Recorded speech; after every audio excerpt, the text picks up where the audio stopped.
first time she rang the bell, I thought it was the delivery guy who always missed our door. When I peeked through the peephole, I saw an older woman on the porch.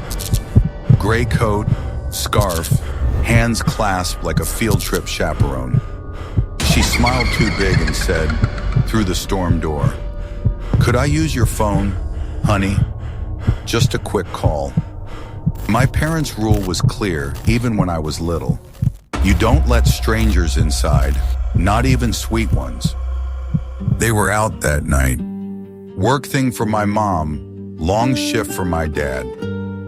And I was 16, old enough to be home alone with my dumb confidence and my favorite game loading on my PC. I said, "I'm sorry, my parents don't let me," which made me sound 8. She kept smiling, but her eyes didn't move. "That's very rude," she said, soft as a lullaby. Turning away an old woman who needs help. I apologized again, closed the inner door, and locked it. I went back to my room, to the map and the matchmaker and the headphones that make the world small. 2 minutes later, the doorbell rang again. Long, insistent. I didn't go. My house isn't big, but that night it felt like a long hallway that sound had to swim down. The tapping started after I muted my game. A little metallic clink on glass. Repeat, repeat. Like a spoon against a thin cup. It came from my bedroom window. The blinds were down. My desk faced the window because that's where the only outlet is. I counted 3 taps, then 5, then silence, then 3 again. I told myself it was a branch. I told myself it was the wind. Then I remembered we don't have any branches near that window, and there wasn't any wind.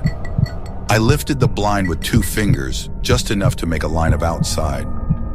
Her face was right there, too close to focus, breathing fog onto the pane. The tapping came from the knife in her hand. The blade kissed the glass like she was keeping time to a song only she could hear. I dropped the blind and backed away into the soft dark between my bed and the dresser. My heart sounded like a shoe in a dryer. The tapping continued. Patient, unembarrassed. The doorbell rang a 3rd time. Then, this part still feels like a trick my memory plays. The tapping stopped and the bell kept ringing in quick little bursts, like whoever was pressing it had learned Morse code and wanted an audience. I tried my parents on speaker. No answer for both. I texted my group chat and got 10 exclamation points and the one friend who always writes, "Call 911 first, us second." I didn't, though. I don't know why. Something about calling the police felt like admitting the story had teeth. I went to the living room and stood where I could see the porch and the reflection of the TV. The porch was empty. The bell didn't ring again. I lasted 20 minutes before my curiosity strangled my common sense. I cracked the front door. The storm door still between me and whatever story this was, and looked out. The porch light made a shallow pool. The steps were bare. The woman wasn't there. My brain exhaled, and that's when a man in a brown jacket stepped into the light from the left, hand already raised to wave. "Have you seen my mother?" he asked, breathless, open, worried in the way good sons are in movies. "She has dementia." She wandered. It came out so rehearsed and so smooth that I almost missed how too smooth it was. "She was here a minute ago," I said. "She asked for a phone." He made a face like relief, found a place to sit. "Thank you. Can I come in for just a second and..." He didn't finish his sentence. He didn't have to. Something small in me was awake by then. I shook my head and pointed to the side gate that leads to our backyard. "I think she went around that way," I said. "You can check back there." He smiled and said thank you and didn't move. Then he said, "Would you mind if I, just for a minute," and put his hand on the storm door handle and tried it. Locked. The smile stayed. His eyes did not. I closed the inner door and deadbolted it and walked away. It felt like the floor was tilting the whole time. I turned on the hall light and the kitchen light and the back porch light and stood at the back window and tried to be the kind of person who could stare at darkness and not invent shapes. I didn't see him. I didn't see her. I didn't see anything. I went back to my room because that's what kids do. We retreat to the place where our stuff is and pretend the world outside that door is as simple as it was when we left it. I put my headphones on without playing anything, as if silence could be a helmet. The tapping returned, but from farther down the wall, near the corner where the house's shape juts out. Tap, pause, tap, tap, pause. Then a long scrape, like someone drew the knife down the glass to see if it would sing a different note. I pictured the edge finding a seam. I pictured the edge not stopping. The doorbell rang a fourth time, closer together, and then stopped. No footsteps, no voices. Just a series of ordinary sounds that now meant other things. I finally dialed 911 and said the words I had been pretending I didn't need. "Someone is tapping a knife on my bedroom window." The dispatcher's voice was steady and kind. She asked my address. She asked if I was alone.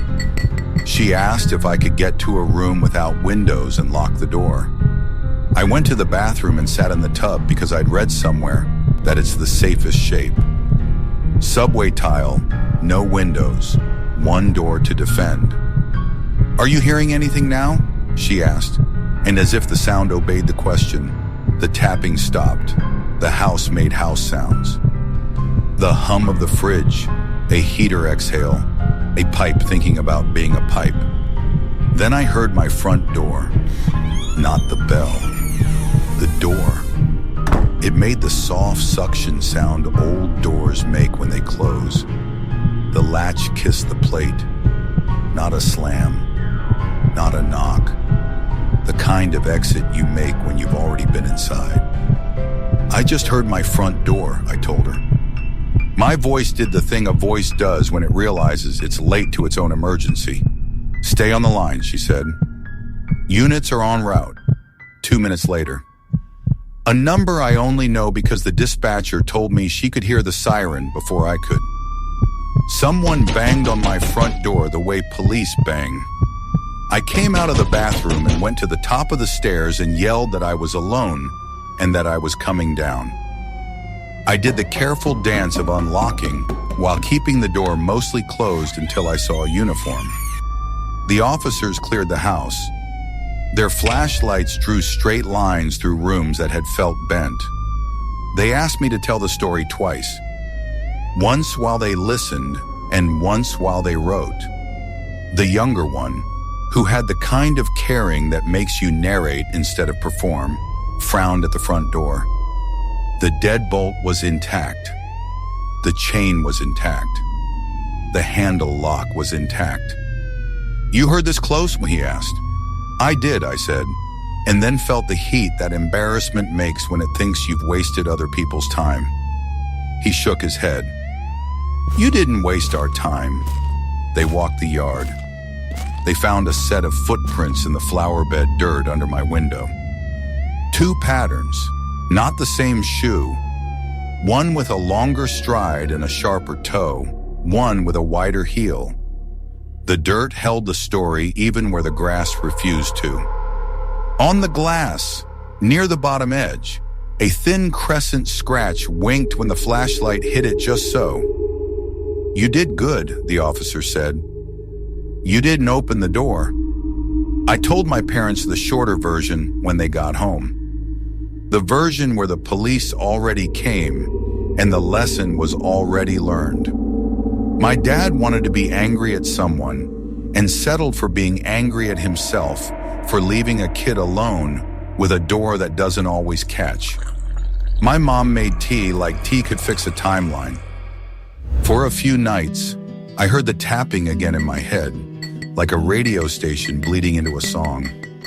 I kept the bathroom door unlocked and the shower curtain open because I didn't want to make a small space smaller. I turned my desk so my back wasn't to the window.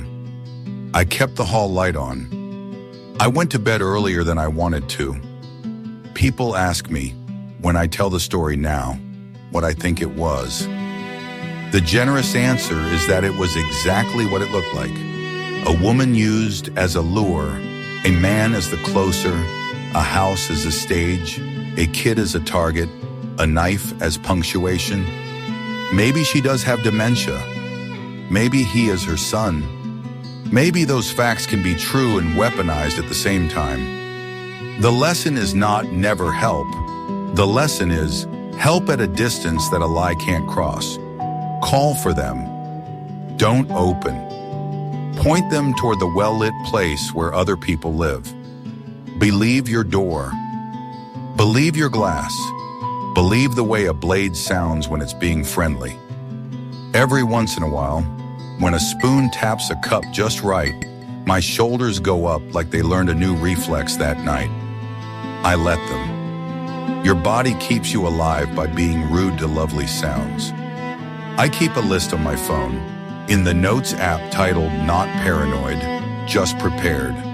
Meet at thresholds, not past them. Phones are for calling help, not for handing through doors. If someone needs a bathroom, you can point to the gas station. If a stranger's story arrives with props, it's a show, not an emergency. Knife on glass means there's nothing left to discuss. I still play games at that desk. The outlet didn't move. Neither did the window. The world outside still has a porch, a walkway, a street, and a darkness that isn't about me. But the blind doesn't go fully up anymore. I know what it feels like to have a face on the other side of a thin thing. I know what patience sounds like when it wants an invitation. That night, the woman asked for a phone. The man asked for a minute. Both wanted the same door to open. It didn't. That's the story I wanted to have. And thanks to a rule from when I was 8 and a dispatcher who told me to sit in a tub and breathe, it's the story I get to keep.